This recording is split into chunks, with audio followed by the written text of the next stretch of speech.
আমি একটা কথা বলতে চাই, আজকে এই মানববন্ধন আমরা কেন সবাই একত্রিত হয়েছি আপনারা জানেন। একটা অন্যায়ের বিরুদ্ধে আমরা সবাই জনগণ এর 7 নম্বর ইউনিয়নের জনগণ নিয়ে আজ আমরা উপস্থিত হয়েছি। আমি একটাই কথা বলবো যে কিছুদিন আগে একটা সন্ত্রাস বাহিনী যে আমাদের একজন সাংবাদিক লিখনকে বাড়িতে রাতে 3টে বাজে যায়, একটা বাহিনীর লোকজন যায় ওই জায়গায় তার বাড়িতে রাতে 3টে বাজে, বন্যা অবস্থা, এমনি মানুষ বন্দি অবস্থা আছে, রাতে 3টে বাজে যায় তার বাড়িতে যায়, মদ গাঁজা টান্দা খাই, তার ঘরের ভিতরে ঢুকি, সে তার মুখের কথা আমরা স্কুলে গেছি, জনগণ আমরা কিছু লোক গেছি এখানে পাইনি, তার পরের দিনে আবার তার বাড়িতে ভিতরে ঢুকি, তার বাড়িঘর কমাই কিছুই রাখে নাই। আমরা এই ভোটিতে যখন বলা হয়েছিল আমরা তৎক্ষণিকে লোকজন হয়ে যাই, আমরা যে এখানে উপস্থিত আছি তারা চলে গেছে। কিছুদিনে আবার এই ঘটনাটা ঘটছে, তারা আবারও পর্যায়ক্রমে আবার তার বাড়িটা হামলা দিছে। এখন সে এখন মানে ফেরার আসামির মতো সে ফলানো অবস্থা আছে, সে বাড়িতে অবস্থান করতে পারতেছে না। তবে আমি একটা কথা বলতে চাই, আর প্রশাসনের দৃষ্টি আকর্ষণ করে আমি বলতে চাই, আপনার কাছে আমাদের একটাই অনুরোধ, এই ছাত্র সমাজ নিয়ে জনগণের মাধ্যমে যে আজ আমরা স্বাধীনতা ফিরে পেয়েছি, আমার 7 নম্বর বাজনা ইউনিয়ন আমরা এখনো স্বাধীনতা ফিরে পাই নেই। আপনাদের প্রতি আমরা দৃষ্টি আকর্ষণ করে বলতে চাই, আপনারা এই সন্ত্রাসীকে গ্রেফতার করুন, নইলে এই জনগণ টিকতে পারবে না, বসবাস করতে পারবে না। আপনারা যেখানে আছেন তাদেরকে প্রতিহত করবেন। অনুরোধ রইল, তারা এক বাহিনী থেকে এক বাহিনী এখন প্রত্যেকটা ঘরের ভিতরে বাহিনী সৃষ্টি করতেছে, এই বাহিনীদেরকে যেখানে পাবেন সেইখানে প্রতিরোধ করবেন। আমি এখানে শেষ করছি, এখন আপনার সামনে বক্তব্য নিয়ে আসছেন। প্রিয় 7 নম্বরবাসী, আজকে এই ঝড় বৃষ্টির বাদলের মাঝে আমরা প্রমাণ করতে পারছি যে 7 নম্বরের মানুষ কখনো সন্ত্রাস হয় না। তাইলে বৃষ্টি অপেক্ষা করে মানুষ, এত হাজার হাজার মানুষ বাইরে থেকে বেরিয়ে আসতো না। আমি প্রশাসনের দৃষ্টি আকর্ষণ করে বলছি, এই 7 নম্বরের মানুষ শান্তিতে নাই, একটা ফ্যামিলির কারণে, একটা গোষ্ঠীর কারণে। আপনারা যদি এই ফ্যামিলিকে প্রতিহত না করেন তাহলে সামনের দিকে এই ফ্যামিলি আরো 7 নম্বরের মানুষের প্রতি ভয়াবহ অবস্থা ধারণ করবে।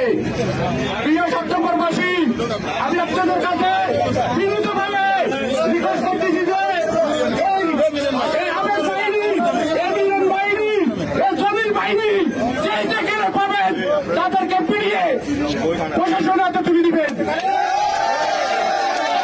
এই নিয়ে কোনো মাফিয়ার কোনো খাবার থাকবে না। এই ইউনিয়ন আমরা সার্বভৌমত্বকে রক্ষা করার জন্য যা যা করণীয় আমরা তাই করবো ইনশাআল্লাহ। আমরা প্রশাসনের দৃষ্টি আকর্ষণ করতেছি, জমির বিষয় অনেকগুলা মারার, খুন অনেক কিছু আছে, তার সাজার বিরুদ্ধে আছে, খাল দখল, জমি দখল, নারী দখল, এদের বিরুদ্ধে অনেক কিছু আছে। এর বাবা করছে গরু চুরি, যে আবার এটা শুরু করছে মুক্তিযোদ্ধা সার্টিফিকেট পায়। আমি শুধু প্রশাসনের কাছে দৃষ্টি আকর্ষণ করছি, এই বুয়া মুক্তিযোদ্ধা কিভাবে মুক্তিযোদ্ধা সার্টিফিকেট পাইল।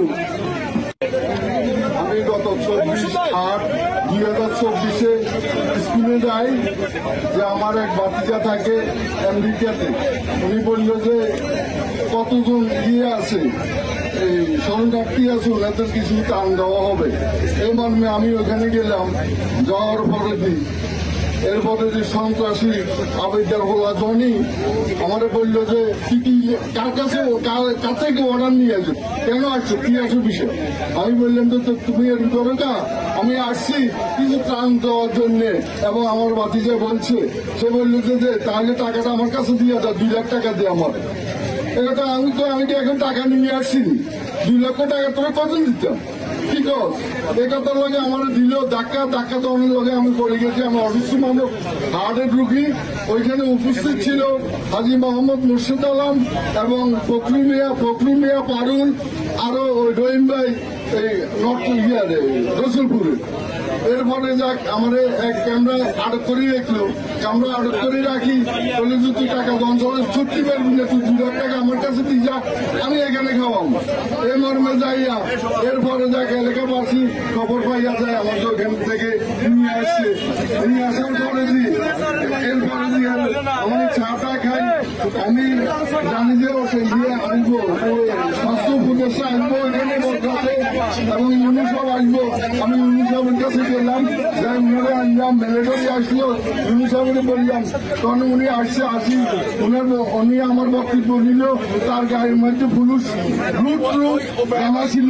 আমি বলছি যে স্যার শরণার্থী যেটা আসছে যে খাওয়াবে ঠিক আছে, তবে আমার অনুরোধ আমরা এই এলাকাতে আমরা এই নিরীহ মানুষ তার থেকে অস্ত্রগুলো উদ্ধার করেন এবং তার যে পুলিশের পোশাক এটা উদ্ধার করেন। উনি এটা আমলে নিল, নেওয়ার পরে যাই আমি একটা থানায় একটা জিডি করছি, আজও এই জিডি আজও এটা কেস আকারে কোনো ধারণ করা করতে পারতেছি না এবং সেই এরপরে 1 সপ্তাহ ছিল, এখনো হুমকি দুমকি দেয় আমাকে টাকা দিয়ে এবং যে রিভলভার দিয়া আমার এমনি ধরে, তাই সে আর তার ভাই নাম না জানি টিপু সহ আর সাহেবুলি এক ছেলে বরাইনগর পাটোয়ারি বাড়ি, এরা মানে আমার মানে হালাই দিয়ে এরপরে ইয়ে করছে, এরপরে আমাদের জনগণ এখান থেকে নিছে। তবে আপনার কাছে অনুরোধ রইল যে এভাবে সন্ত্রাসে আমাদের আমরা যে লালন করতেছি সারা বাংলাদেশে স্বাধীন হয়েছে, কিন্তু আমাদের বদলাই আজও স্বাধীন করতে আমরা পারিনি। এটার কারণটা কি? এই যে তার কিছু দোষর দালাল আছে, এই দালালেরা এখন এখানে নাই, উপস্থিত নাই, তারা গা ঢাকা দিয়ে দেখছে, কিন্তু কে দালাল করে আমরা চিহ্নিত করি, ইনশাল্লাহ এটার আমরা প্রতিহত করব। এই বলে আমি আমার উপস্থিত সকল নেতৃবৃন্দকে জানাই আসসালামু আলাইকুম। আপনারা জানেন গত 4-5 বছর আগে আমার বড় ভাই মোহাম্মদ জহিরুদ্দিনকে বাড়ি থেকে ডেকে এনে এখানে একটা তাদের খামার ছিল, ওই খামারে নিয়ে ড্রিল মেশিন দিয়ে তার পা হুঁটা করে দিছে এবং হাতুড়া দিয়ে তার দাঁতগুলো ফালাই দিছে। এই সন্ত্রাসীর বিরুদ্ধে আমরা অনেকজনের কাছে অনেক কথাই বলেছি। তখন আওয়ামী লীগ স্বৈরাচার সরকার ক্ষমতায় ছিল বলে আমরা তার বিরুদ্ধে কিছু করতে পারি নাই, কারণ সে ছিল একটা আওয়ামী লীগের দালাল। সে আওয়ামী লীগের দালালের কারণে সে বেঁচে গেছে। আমার বাইকে যেভাবে মার্ডার করেছে অনেকজনে জানেন এখানে, কিন্তু অনেকজনে বলেছেন যে আমার ভাই বাঁচবে না, কিন্তু আল্লাহ তার হায়াত দিয়েছে, আল্লাহ তার হায়াত রাখছে, যার কারণে সে এখনো বেঁচে আছে। আপনারা জানেন সাতরান মজদা ইউনিয়ন বিএনপি সভাপতি হুসাইন মোহাম্মদ জামান সাহেবকে মজদা ইউনিয়ন ক্লাবের সাথে বিএনপি মিটিং এর সময় সন্ত্রাসী জনি আওয়ামী লীগের লোকজন নিয়ে তাদের উপর গুলি দিয়ে হামলা করে এবং তার উপর যেভাবে নির্যাতন করা হয়েছে, একজন বিএনপি সভাপতির উপরে আবার নির্যাতনের প্রতি 3টা অভিযান চালাতেছি। এই সন্ত্রাসী বিরুদ্ধে আমি কোন কারো কাছে এই পর্যন্ত বিচার পাই নাই। ইনশাল্লাহ এবার দেশ স্বাধীন হয়েছে, নতুন করে আমরা দেশ স্বাধীন পেয়েছি। এই সন্ত্রাসীদের বিরুদ্ধে সংগ্রাম বন্ধ এলাকাবাসী জনগণ জেগে উঠেছে, সামনে আরো জেগে উঠবে। এবার আমি আমার একমাত্র কারণ আমরা এই 7 নম্বর ইউনিয়নে সন্ত্রাসের কাণ্ড কীর্তন যা কিছু অবিচার অত্যাচার আমরা সহ্য করে এসেছি এবং আমাদের নাশের হুমকি দিয়ে আসছে এবং অনেক অবৈধ কাজ, অনেক সন্ত্রাসী, অনেক সাদাবাজি, অনেক দখল এগুলো করে আমাদের অনেক হামলা নির্যাতন করতেছে। আমি আজকে আপনাদের কাছে আমাদের